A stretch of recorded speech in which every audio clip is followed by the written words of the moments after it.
Hello students, we are discussing challenging problem number 41। और देखो इस सवाल में क्या लिखा हुआ है। आपको एक समेशन दिया हुआ है जिसमें सिग्मा R1 से लेकर के 10 तक है और x प्लस आर लिखा है। ठीक है, तो अगर R1 डालेंगे, न्यूमेरेटर की बात कर रहा हूँ पहले, तो R1 डाला तो ये आ जाएगा x प्लस वन पावर 2010 आ जाएगा। R2 डालो आप यहाँ पर तो x प्लस टू पावर 2010 आ जाएगा, एंड सो ऑन, ये चलता रहेगा। 10 टर्म आ जाएंगे टोटल इसमें, 10 टर्म्स। तो R10 डालेंगे तो इतना आएगा। अब डिवाइड बाई आप करोगे इसमें, अच्छा इन दोनों को मल्टीप्लाई करो आप यहाँ पर, तो कितना बनेगा 2x पावर में पावर ऐड कर दो, 2010 हो जाएगा। बाकी टर्म फिर छोटे टर्म्स आ जाएंगे, मतलब x पावर 1006 छोटे पावर वाले टर्म आ गए, 2x पावर 1004 प्लस 1।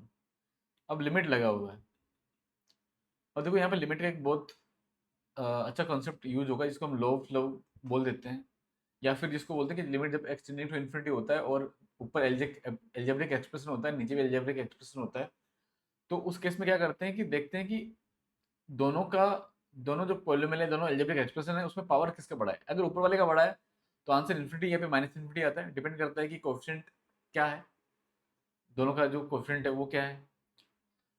पॉजिटिव है तो इन्फिनिटी आएगा, नेगेटिव तो माइनस इन्फिनिटी आएगा। और अगर डिनोमिनेटर वाले का अगर पावर बड़ा है तो आंसर जीरो आता है, और दोनों का पावर अगर सेम है तो फिर आंसर आ जाता है दोनों के कोएफिशिएंट का, लीडिंग कोएफिशिएंट का रेशियो। लीडिंग कोएफिशिएंट मतलब एक्स का हाईएस्ट पावर वाला जो कोएफिशिएंट होता है। तो डिनोमिनेटर में देखो तो x का एच पावर इतना ही है ना, 2010 है, और यहाँ पर आपको दिख रहा होगा 2 कोएफिशिएंट। न्यूमेरेटर में आप देखो कोएफिशिएंट क्या दिख रहा है, देखो पावर तो दोनों में सेम है ना। ऊपर ऊपर जो न्यूमेरेटर है उसका जो भी अलजेब्रिक एक्सप्रेशन है, पॉलिनोमियल बोल सकते हो आप इसको, उसमें जो x का पावर है वो 2010 है। यहाँ पर भी नीचे भी 2010 है, तो डिनोमिनेटर में कोएफिशिएंट 2 दिख गया आपको, न्यूमेरेटर का बताओ यार।